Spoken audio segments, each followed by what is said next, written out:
Bueno, como ustedes habrán visto en el video, Friedman habla allí de uno de los mecanismos que se empleó para cambiar la lógica de funcionamiento de las escuelas, ¿no? Y es pensar que el sistema educativo, que también es bien neoliberal, pensar que el sistema educativo del Estado moderno y del Estado de bienestar, no solo del Estado de bienestar, también del Estado moderno, eh, el presupuesto y el financiamiento de la educación siempre estuvieron orientados al financiamiento de la oferta educativa, ¿no? O sea, al sostenimiento de las escuelas. Entonces, financiaba, era una escuela que va a atender X cantidad de alumnos, con X cantidad de profesores, con cierto personal no docente, con cierta cápita de recursos materiales, con su biblioteca, con su equipo de laboratorio, después con su equipo de informática, lo que sea. El Estado contempla el recurso para financiar las instituciones. Bueno, acá Friedman lo que está planteando es justamente que esto no debe ser así. Lo que hay que hacer es financiar la demanda. Y esto se financia a través de un sistema de vouchers.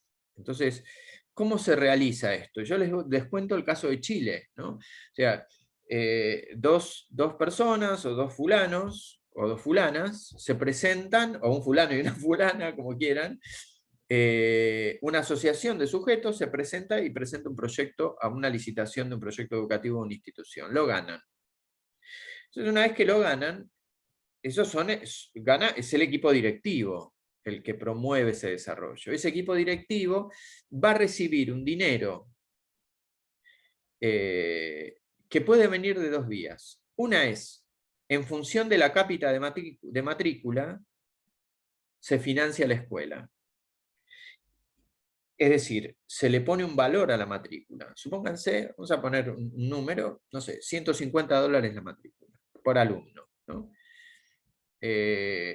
Bueno, muy bien. Yo tengo una escuela de, de, de 100 alumnos, entonces voy a tener $15.000 mensuales. Yo con esos $15.000 mensuales tengo que financiar los gastos del edificio, la planta docente, o sea, pagar los sueldos, el personal no docente, los gastos de materiales que requiera, y el honorario del equipo directivo, que es el que ganó el proyecto, ¿no? Entonces, esa cápita se transfiere y la administración de eso después se regula en función de los resultados que va obteniendo la gestión y se va evaluando cómo esa gestión va progresando en el tiempo, ¿no?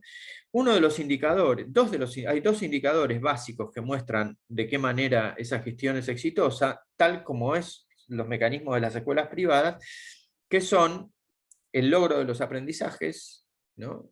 De 100 chicos, pónganse, el 90% cumplen con los logros de aprendizaje previsto, entonces 10% es un caso que se puede trabajar y se puede asistir, incluso se le puede requerir asistencia al Estado o a ciertos organismos estatales para que me ayuden a resolver el problema de ese 10%. El otro es el nivel de matriculación. Pero obviamente, el nivel de matriculación, ¿qué quiere decir? El volumen de pérdida de estudiantes, o bien el incremento de matrícula año a año. O sea, cuando la sociedad ve de manera positiva que esa escuela crece y tiene una buena propuesta, y que todos quieren mandar a sus hijos a la escuela, ¿no? A esa. Pero claro, en esa escuela no entran todos. Entonces uno empieza a preguntarse, ¿y si no entran todos, qué discrimina a quienes entran y quién no? Bueno, el ingreso puede, no ser, puede ser selectivo. No necesitamos que todos entren cuando yo ya tengo cubierta mi matrícula. Entonces, yo puedo seleccionar aquellos, o bien por poder adquisitivo o por capacidades, o por ambas dos cosas, van a ser los que mayor prioridad tienen, y los otros tendrán que elegir otra escuela. Entonces, este tipo de procesos empieza a transformar lo público en privado.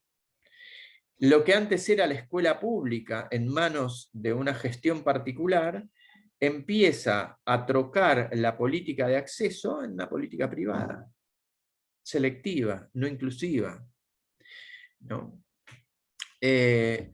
Entonces, es bien interesante este proceso de las escuelas voucher, de las cuales hubo alguna experiencia en el país, sobre todo en la provincia de San Luis, pero que también fue tomando como un cariz específico, ¿no? de desarrollo. Pero alguna experiencia ahí se realizó respecto de cómo resolverlas. Ahora, ¿qué impacto tiene sobre esto? Miren, tienen un montón de impacto. En principio, rompe con el proceso de sindicalización docente, porque no hay estatuto que regule, hay que cambiar el estatuto para que pueda funcionar en estos términos, y donde los sectores que gestionan la escuela tienen libertad de contrataciones independientemente de regulaciones sistémicas, ¿no?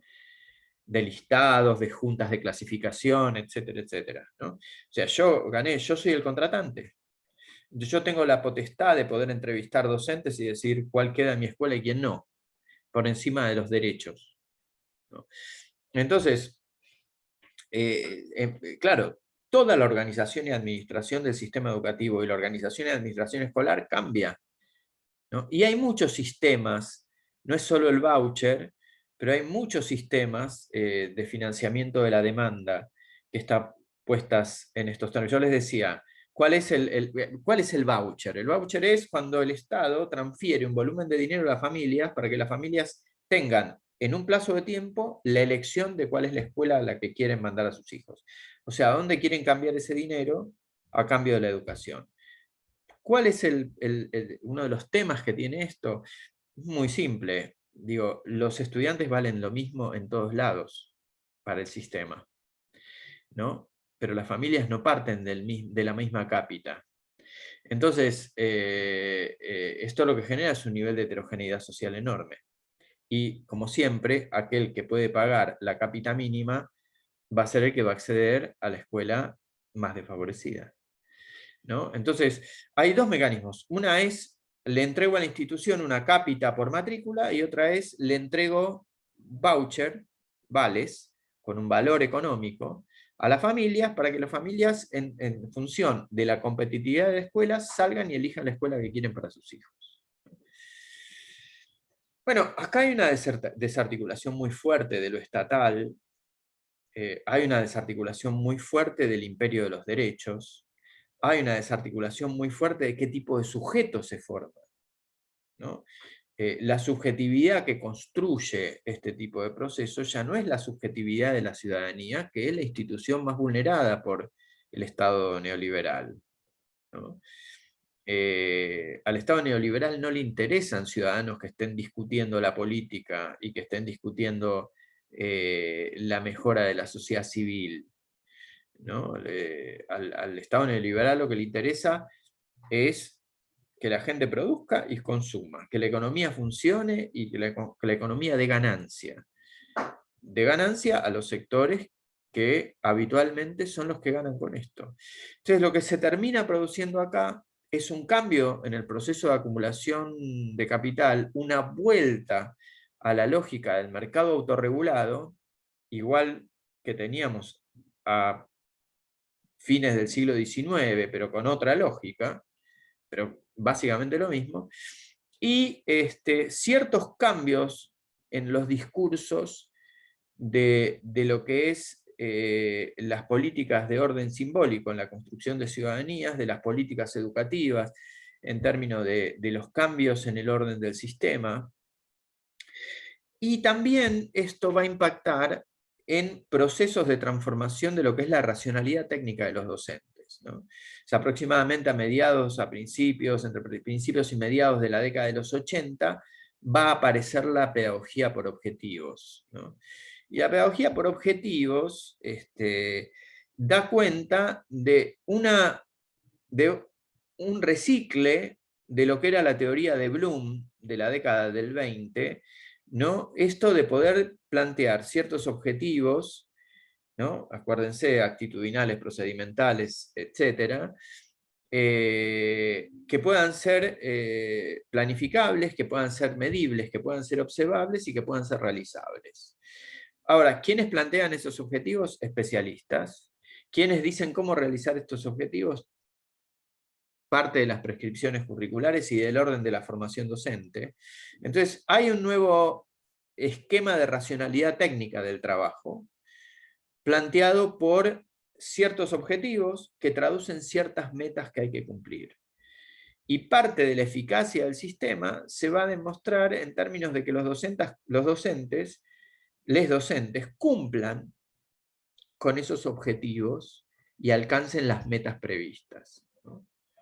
Y estas metas están definidas básicamente en los diseños curriculares o en los planes institucionales que las escuelas van también trabajando, o sea, el modo en que realizan el desarrollo curricular institucional dentro de lo que es el espacio real donde transcurre la acción pedagógica, ¿no? Las aulas.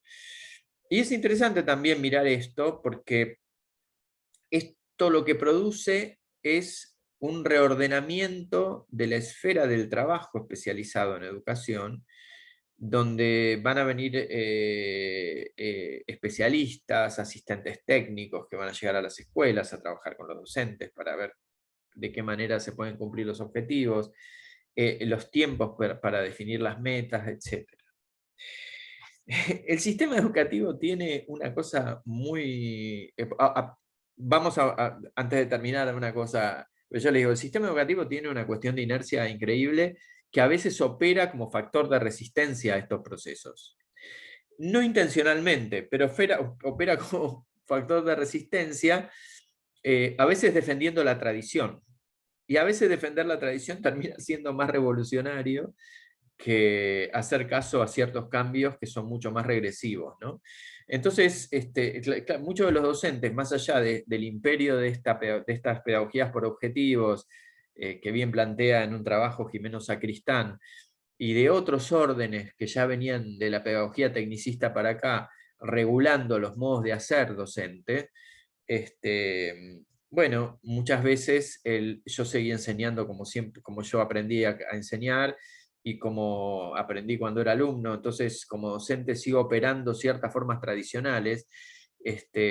Bueno, eso a veces defiende que ciertas lógicas ocurran, ciertas lógicas nefastas se apoderen del espacio escolar. Yo siempre cuento el currículum del año 81 de la ciudad de Buenos Aires, que definía que los sujetos podían aprender 8 consonantes y no sé si 4 o 5 de las vocales.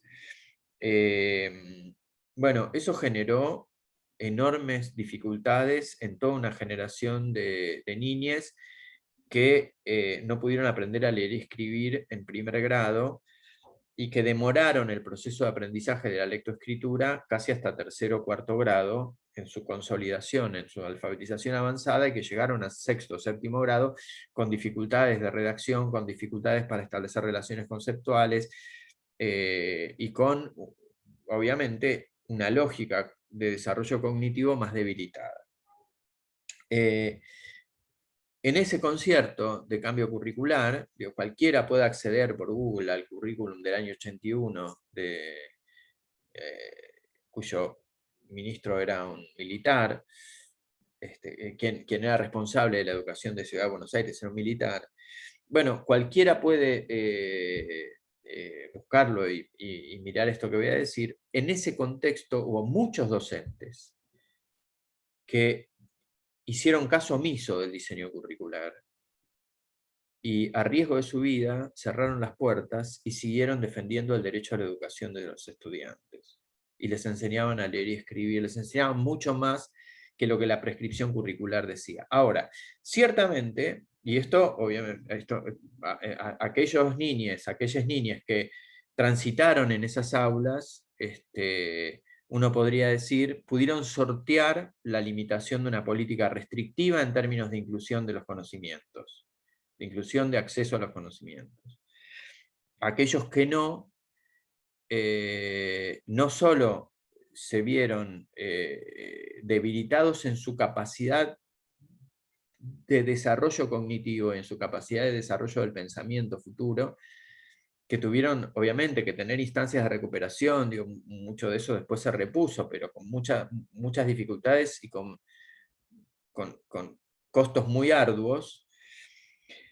sobre todo para los docentes que se tomaron de esa prescripción curricular, debilitaron el proceso de enseñanza y construyeron subjetividades que iban en esa dirección de aquello que se esperaba hacer, que es que la gente no pensara, o que pensara, o que fuera mucho más fácil de trabajar el desarrollo de su sentido común en términos de las cosas que se buscaba hacer desde el Estado dictatorial, ¿no? Entonces, es muy interesante porque ese fue un ensayo del neoliberalismo. Fueron políticas neoliberales en el sentido, ¿no? Decir, bueno, el sistema de educación pública que alfabetizó, enseñó contenidos, desarrolló la ciencia y desarrolló una intelectualidad combativa en la década del 70, bueno, esto no puede volvernos a pasar, o sea, tenemos que enseñar gente que no piense tanto, que no esté capacitada de una manera apta para poder desarrollarse, y necesitamos que el currículum responda a esto y que la acción educativa, la acción pedagógica esté embebida de esto. Por suerte, esto ocurrió en el año 81, la democracia volvió en el año 83, y el radicalismo en esa primera etapa de poder rápidamente cambió los diseños curriculares, y transformó ese contexto recuperando parte del proceso pedagógico que la dictadura había instalado, ¿no? Perdón, recuperó el proceso pedagógico que era preexistente al cambio que la dictadura había operado, dándole como otra articulación. En la década del 90 los cambios van a ser de otro modo, sobre la base de otros consensos que se van a construir en términos de buscar mayor eficiencia y eficacia en las escuelas. Ya no estaba la discusión puesta sobre el orden del pensamiento, del desarrollo cognitivo, sino cómo hacer que una escuela, una nueva escuela, fuera más eficaz, fuera más eficiente, tuviera metas claras que se pudieran cumplir, y en función de eso pudiera aprovecharse los recursos siempre magros del presupuesto de una manera eficiente, ¿no? Para los logros que el sistema quería que ocurrieran. Entonces, digo, me parece que estos ejemplos muestran algo de lo que Friedman dice de manera tan descarnada respecto de todos los atravesamientos que la economía tiene sobre la educación y de cómo esto, en términos simbólicos, incide tanto en el trabajo docente como en el desarrollo de los estudiantes. En el trabajo docente, además, esta pedagogía por objetivos, y con esto cierro, va a terminar desencadenando un proceso de descalificación laboral, ¿no? Proyecto que algunos llaman de proletarización docente, de descalificación profesional, en términos de que el docente se va a transformar en un mero ejecutor de prácticas y de definiciones realizadas en otro nivel, ¿no? Realizadas por especialistas que están ajenos al lugar, al espacio y a la población que asiste a la escuela. Bueno, espero que les haya resultado sencilla esta explicación. Nos seguimos viendo en la segunda parte de la unidad 3 cuando veamos las críticas al modelo neoliberal, y nos vamos a seguir encontrando en los foros. Nos estamos viendo.